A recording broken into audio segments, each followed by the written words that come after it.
Hello guys, welcome back to another episode review of Eastenders for Monday, 4th September 2023. What an episode. Stacey's got herself in a massive dilemma. It's not even a dilemma, massive danger with Theo, with dangerous Theo. I was glued into my screen today. I was hooked on today's episode, put it that way. And the fact that, all right, let's rewind a bit.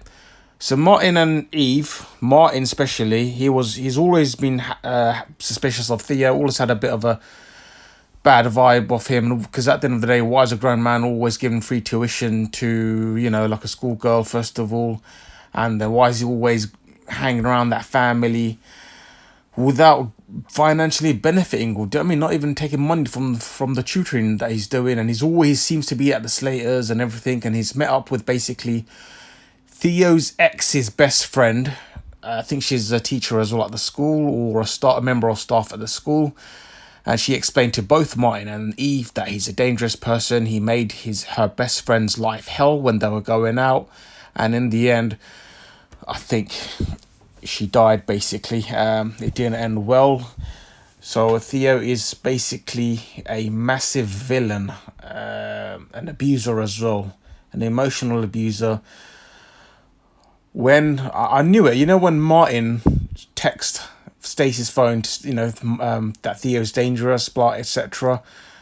I knew that Theo's gonna see that message, and Stacey was upstairs handing the pizza to Lily, who was upstairs talking to Ricky, and he's deleted the messages, or I don't know, switched her phone off, and then he's like, he's just going off on a story when Stacey came back that he admitted that he was Edward, the person that's been messaging Stacey, or Stacey's private client, because I think he felt cornered when Martin was sending, because he knew Martin was gonna say that Theo, all of Theo's story, and I think Theo tried to think that he was one step ahead by giving a back.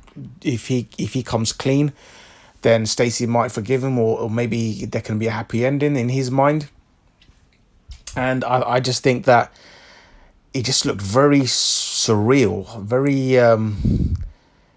very weird when he was like speaking to Stacey with a glow in his face when he was revealing himself, like expecting a positive reaction.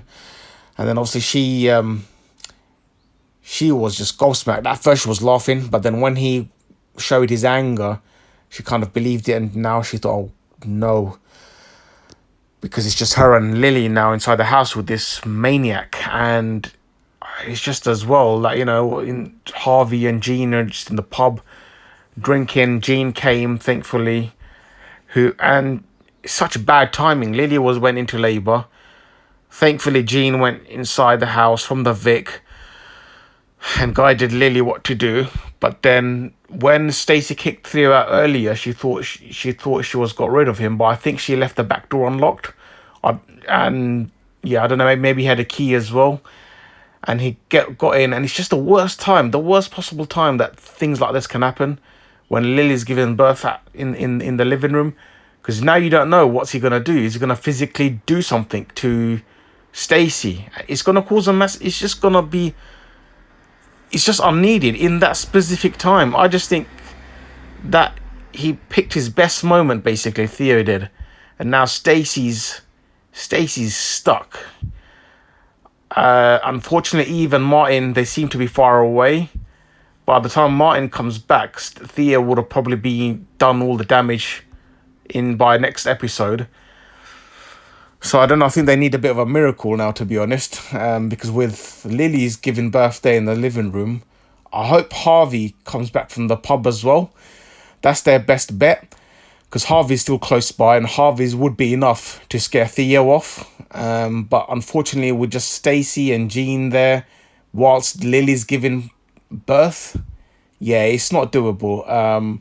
If Lily wasn't in that situation, and then Stacey and Jean were there, and there wasn't like an emergency situation, then maybe they could have scared Theo off, because it's 2 against 1. He's outnumbered, and the Slaters, they're quite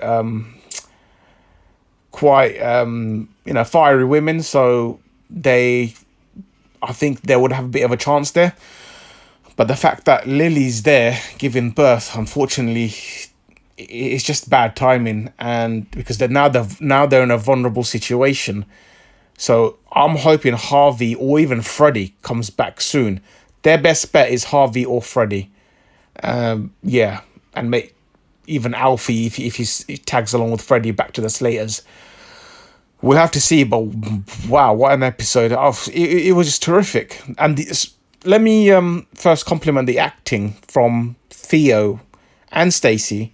Just brilliant acting, and obviously Theo is relatively new to EastEnders, but his acting is just off the charts. Like, you know, the facial expressions he's making, and he's really selling himself that he's a maniac. Let me know what you guys think, and if I missed anything out. Oh yeah, let's talk about the nights as well. What I don't really like, you know, when Cindy's coming in sending the flowers, I just don't like when Georgie's, you know, fiance Elaine is just getting involved, and I don't know, I just feel like she's too self-involving herself too much. I guess she's the stepmother, but at the end of the day, the girls are grown women. They can make their own decisions if they want to get in touch with their you know, their biological mum or not. I don't think they need Elaine to, you know, poke her nose in every time. I sense there is a bit of insecurity from Elaine's side, because I think she's kind of scared that just in case George, you know, has a thing for Cindy, because obviously they have a lot of history. I don't know. Let me know what you guys think, and I hope you enjoyed this episode because it was a great one. I'll see you in the next one. Peace.